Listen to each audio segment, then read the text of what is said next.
Hello guys, Andrew here. Welcome back to Drew Tutorial. And in this video, I'm going to show you how to upload multiple documents for signing on DocuSign.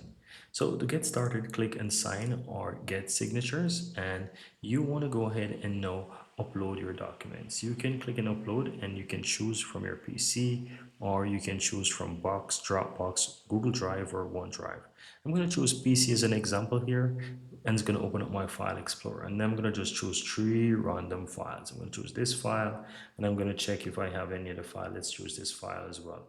And once you select all of those files, click and open, and it's going to load all of those files together. So as you can see, you can upload multiple files by clicking on upload, select the files, and you can upload all of those files for signing.